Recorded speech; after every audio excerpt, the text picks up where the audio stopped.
and we're the show that covers everything Southern, including Southern sports. I'm John Rawl. This is the Y'all Show, and did you realize that we're about to celebrate the 100th birthday for one of the South's greatest athletic conferences? It's not the Atlantic Coast Conference. It's not the Southeastern Conference. Heck, it's not even the Big 12. It's the SoCon, a.k.a. the Southern Conference. And this conference with a proud history once had a whole bunch of Southern Conference, or rather SEC members. It had a bunch of ACC members, and today 10 great institutions in several Southern states make up the Southern Conference. But one small problem when you get ready to celebrate a big birthday, like your 100th birthday, there's not a really good book to tell you about the proud history of the SoCon.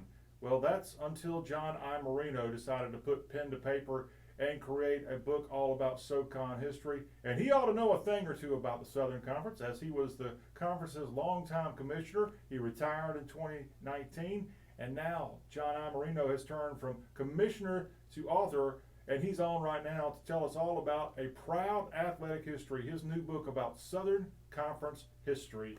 Welcome to the Y'all Show, John. Thank you, John. Glad to be here.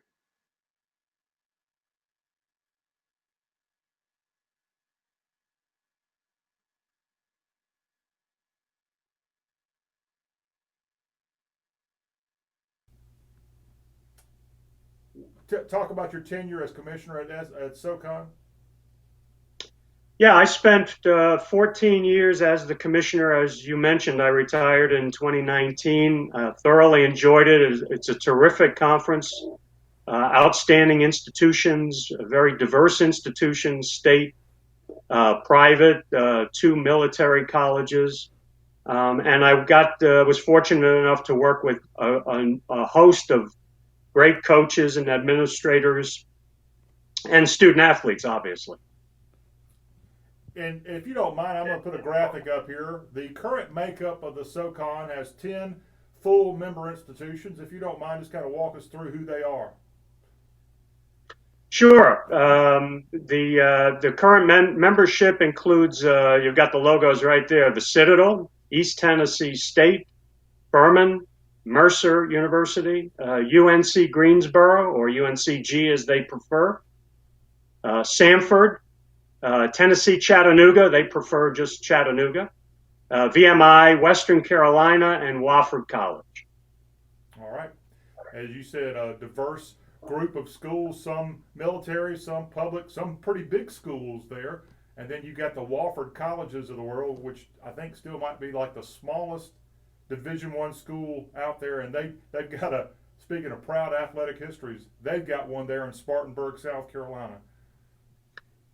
Yeah, they've had great success with both their football and their basketball programs. But you can say that about just about any of the 10 members. They've all got, as the book indicates, a proud history, but they've all had success in a variety of areas. And I think one of the big things that in telling the story of the conference is, the great reputation and for integrity, for strong academics, for outstanding competitive athletics, for sportsmanship that the conference has always maintained.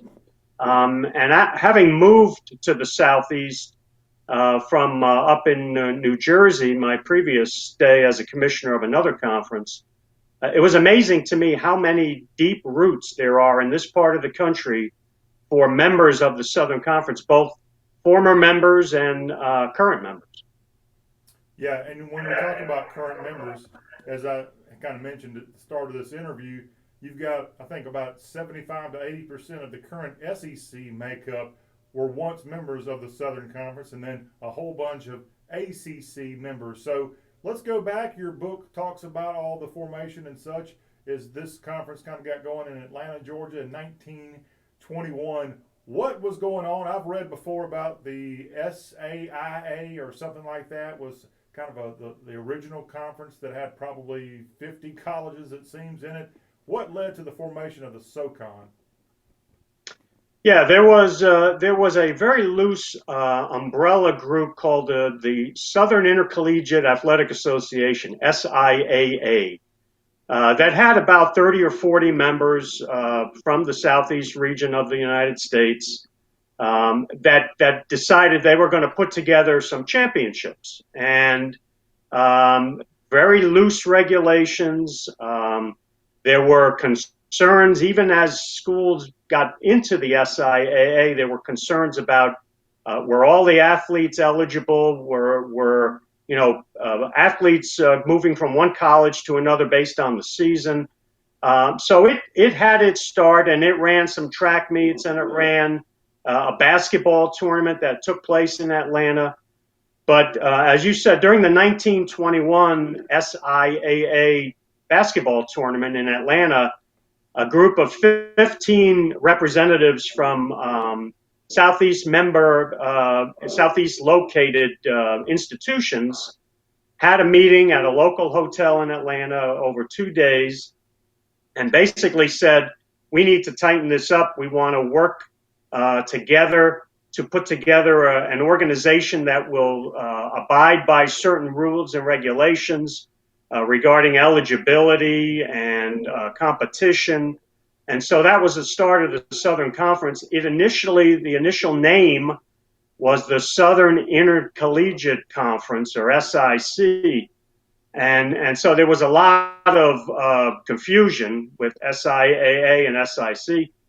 And so within 2 years of the founding in 1921, the membership voted to make the name the Southern Conference, which simplified a lot of things, obviously. And as we go back in time, the history of the Southern Conference, you have, of course, teams like Alabama and let's see, Georgia was part of the original Southern Conference. Georgia Tech would have been a member of the SoCon and more. Tennessee, I think, was a part of it.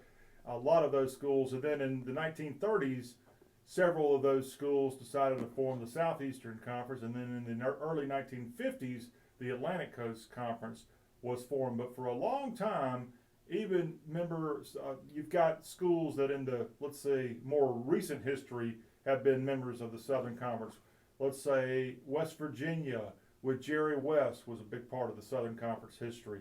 You also had Appalachian State and Marshall and Georgia Southern.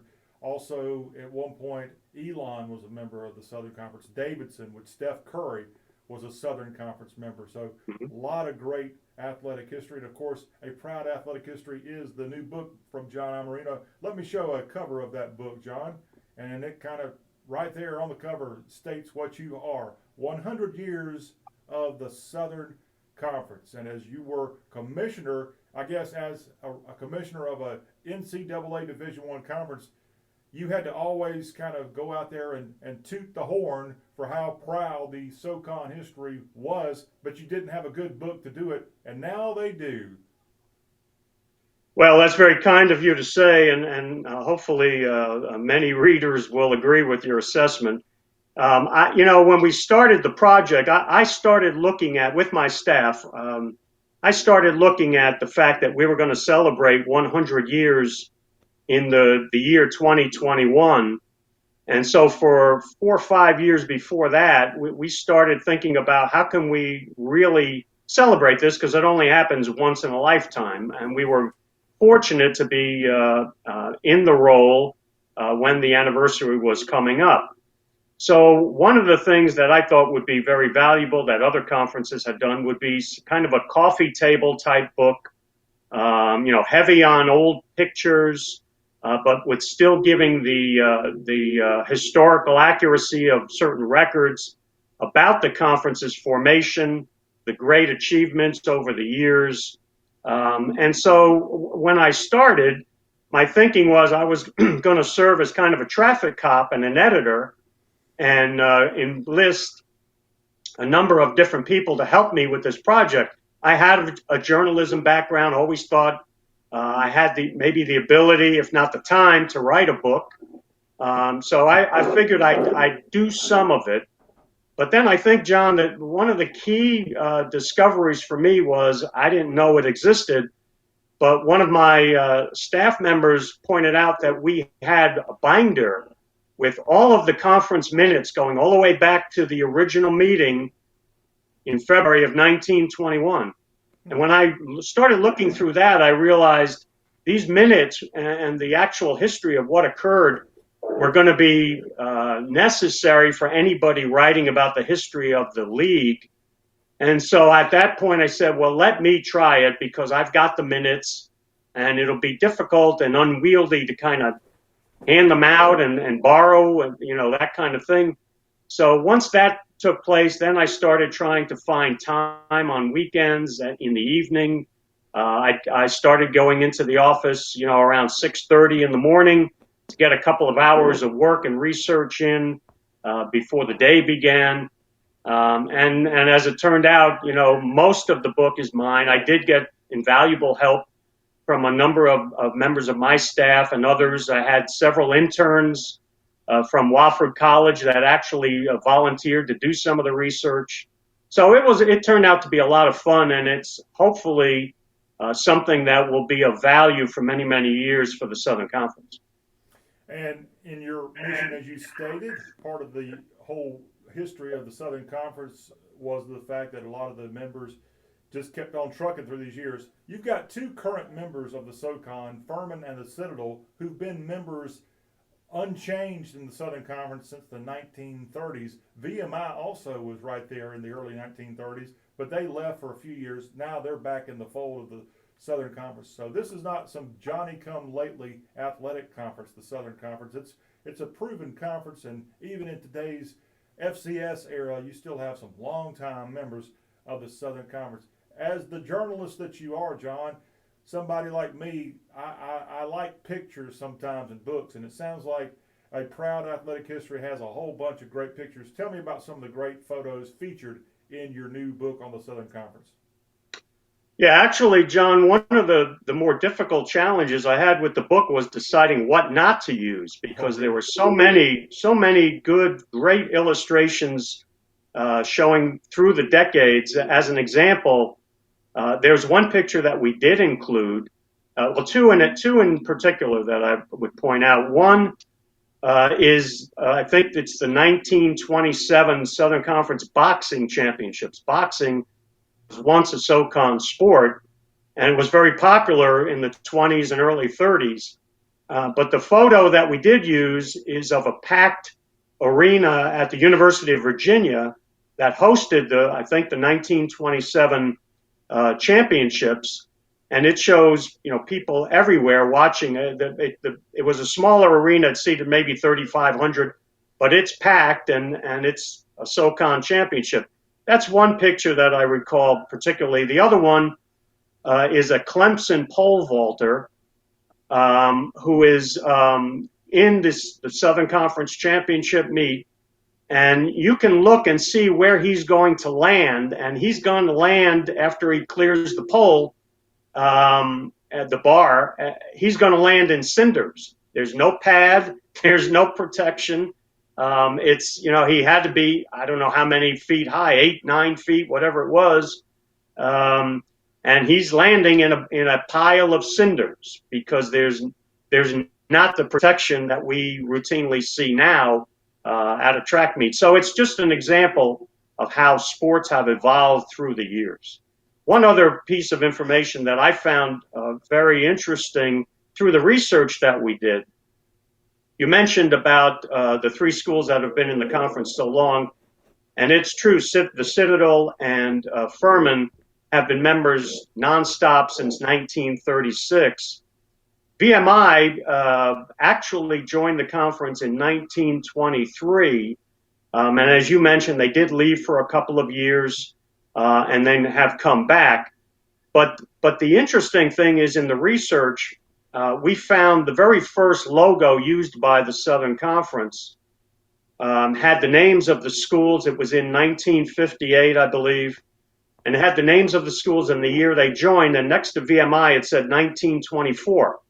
Well, the minutes and all the research, looking at old yearbooks and other materials that I could find, including a letter from VMI to the membership committee of the Southern Conference, indicated that they actually joined the conference a year earlier, and for some reason the league had the wrong year when they created that logo, and it was it was basically carried on incorrectly for years and years. So we were happy to at least correct that. And I actually let General P, the superintendent at VMI, know that, hey, if you're celebrating your 100th anniversary of being in the Southern Conference, you better push it up a year.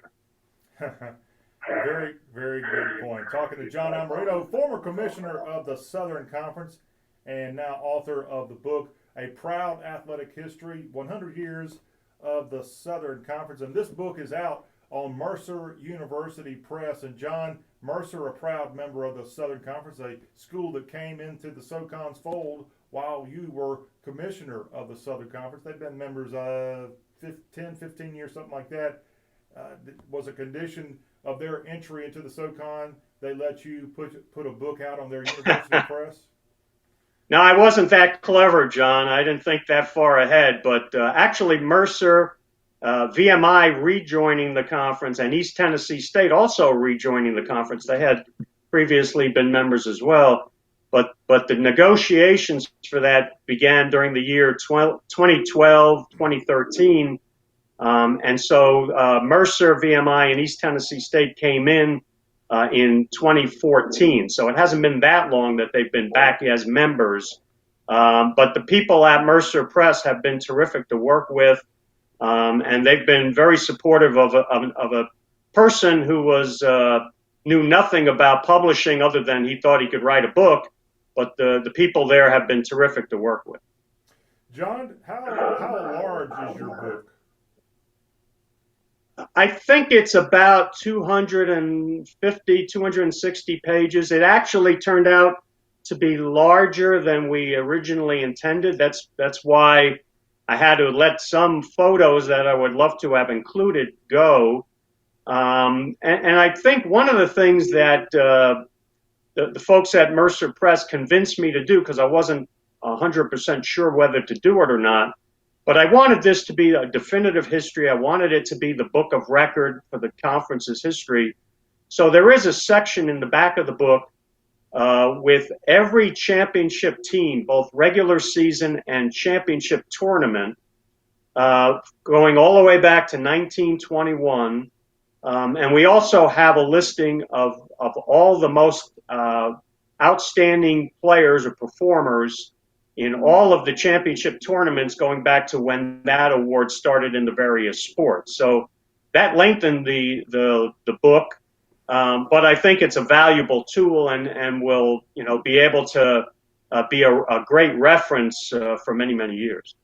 And again, when the book publisher is a member of the Southern Conference, they're probably not going to get mad at you too much for having those couple extra pages. So good on you for that. I have to ask you, we went through major college football realignment during your tenure of the Southern Conference, the SEC, adding Missouri and Texas A&M, and of course all the other conferences shifting around. I've got to ask you, as a guy who's been in that commissioner seat, and you've had some departures from your conference, and you've had some arrivals into the Southern Conference, it seems like that would be kind of exciting to be courted by schools who wanted to be in your conference. Is that true? John, I guess if there is a fun part to all of that, that is the fun part. It is great to get to know new people, new presidents and chancellors, new athletic directors who sincerely want to be in your organization, and you see a good fit, and that's the good part. But the rest of it isn't a whole lot of fun. And I described this in the book. There is a section on all of the commissioners who have served in the Southern Conference. And I describe in there, the difficult days that we had, that other conference commissioners have had as realignment has taken place. But it's like, we had 5 schools announce in one calendar year that they were going to leave the Southern Conference. And that's very difficult because you feel like these are the members of your family. You get to know the people, the coaches, so well. And then when they say, hey, we're leaving, and sometimes the reasons may be legitimate to them, you understand that. We knew that Appalachian State and Georgia Southern wanted to play football at the FBS level and play in bowl games instead of the NCAA Division I FCS championship. So we knew that, and we had no solution for that. But it still didn't make it easier when they finally call you and say, hey, we're leaving. Realignment is something that I think that every commissioner kind of dreads in the back of their mind. Certainly there are opportunities, but there are a great many challenges. And sometimes, depending on how people handle it, you can create serious friction among conferences, among commissioners, because you're essentially talking to members of another league. And you sometimes will let them know in advance. I tried to do that, let people know if I was talking to a school. But not all of them do that, I have to tell you. Now that you're out of the hot seat and you're a retired commissioner of the Southern Conference, do you think the Southern Conference will add or take away some schools leave in the SoCon in the next couple of years? Well, I think if you look at this history, the people that buy and read the book, there are right now 43 Division I members that once were part of the Southern Conference. That's a staggering number, more than any other conference. And so the history is there's always been change. So I don't think it's going to stop. I do think, being at 10 members, the conference has room to grow. The key, though, is you've got to meet all the criteria that the presidents and chancellors and athletic directors want. You want strong athletic programs, obviously, but you also want programs that are somewhat within your geographic footprint. I think that's one of the things the SoCon did with its expansion the last time. It stayed within its geographic footprint. It didn't add schools, so far away that you had to get on an airplane in order to compete. And you've also got to look at the academics. This is a conference that truly does take academics into its decision-making process. I can't tell you how many times we had discussions about, we can't do that because we're going to be interfering with final exams, or, let's look at another date for this championship because it's going to conflict with commencement or something like that. So there are a lot of key components that go into expansion that, frankly, I don't think the general public really thinks about. They think about, what's a good school that would, that we like to compete against, but there are many, many other factors. And the decision is not the commissioners. That's the other fallacy among the general public. These decisions are made by presidents and chancellors. And well noted, and also some of this drama of conference realignment covered in A Proud Athletic History, the new book from John Iamarino, out on Mercer University Press. Let's take a quick look at the cover again, so when you go into your local bookstore, you'll know exactly what to find. It's also available at Amazon. John, what are the connections people can find you on the World Wide Web? Well, I do not have much of a social media presence, to be honest with you, John. But I think if someone wanted to get in contact with me, I think the best way would probably be right now through Mercer University Press. You did mention that the book is going to be available through major booksellers, Barnes and Noble and Amazon. But if you Google Mercer University Press, you'll find an easy way to order the book or to get in touch with me. John, thank you for coming on today's Y'all Show and giving us a good glimpse of what A Proud Athletic History is all about, and continued success with your retired days. And I guess we're looking for a sequel to A Proud Athletic History to come real soon. Well, I won't be working on the 200-year anniversary. I'm pretty assured of that. But I thank you, John. I enjoyed being with you today. Thank you very much, everybody. John Iamarino, former commissioner of the Southern Conference and now author. More of the Y'all Show continues right after this. Stay with us.